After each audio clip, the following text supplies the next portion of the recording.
Sarah Chamberlain is the president and CEO of the Republican Main Street Partnership. She joins me from Washington, D.C. Sarah, welcome to the show. So we are expecting to hear from former President Trump later today. He is expected. We know that he's changed his speech, as you would have heard, Sarah, following on from his assassination attempt. Our reporter at the top of the hour was saying we should expect like a softer edge speech.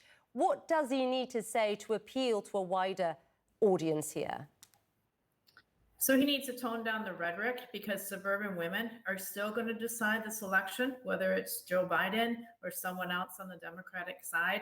So he needs to talk to them. He needs to talk about fentanyl. He needs to talk about closing the border, making it safe again in America. You know, crime is out of control here. So he needs to, in a soft way, hit upon those issues and not throw any red meat. Vance last night, J.D. Vance threw the red meat, which is great. That's the vice president's role. So it'll be fascinating to see the speech today. We're really looking forward to it.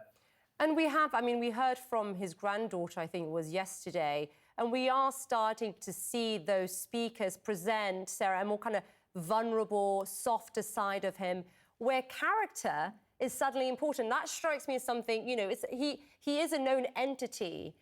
But if Republicans are trying to win former skeptics or double haters, how are they going to do that? Because he is known to so many Americans. How do you change that? How do you portray a new side of Donald Trump? Well, actually, I've had the pleasure of meeting President Trump. He really, in person, behind the big speeches and things, he's really a very nice man. He's very personable.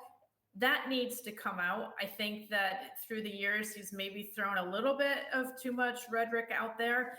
And it's turned people off. But the policies of President Trump have not turned the people off.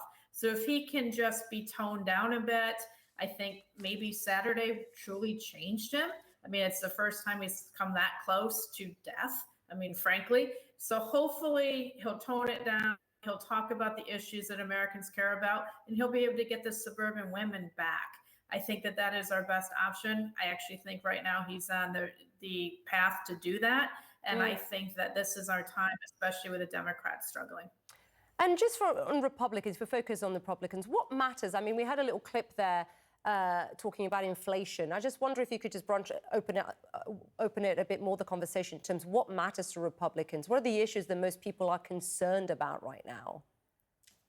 So inflation is absolutely one of the top issues. I mean, you can't go to the grocery store and buy what you once did. And including in inflation is also mortgage. You know, it's expensive now. The interest rates are very high on a mortgage.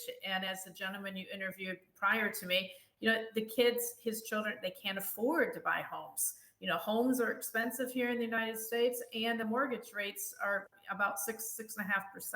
So that is out of control. And then fentanyl. I mean, we have a huge fentanyl crisis here in this country. Our border is open, and China, and there's a lot of it coming through China, Mexico, and into our American kids that are frankly dying. So those are the biggest issues right now addressing the country. It'll be interesting to see how he frames it in terms of policy, to see if he makes that very clear while showing a different side to him. And Sarah, you know, what I've heard from some of our reporters and some of our guests is that what the Republicans are trying to show now is this difference, this contrast between strength and weakness, right now, but also unity, the importance of unity. And it's an image that we're seeing within the party, probably more unified than for a long time. But what struck me when I was watching J.D. Vance's wife speak yesterday, as she was speaking, Sarah, there were placards. Actually, let's bring it up if people can see it. There were placards that read mass deportation. I mean, that does not scream unity to me. Unity within the party, but not unity within the country. How do you balance those two? One saying one thing, the words of unity, and then seeing signs like this.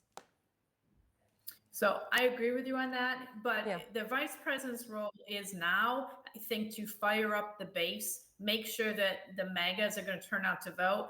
That is a huge issue to them, where I think Trump tonight will take a more moderate, kind of middle of the road approach. So it's a balance between the two.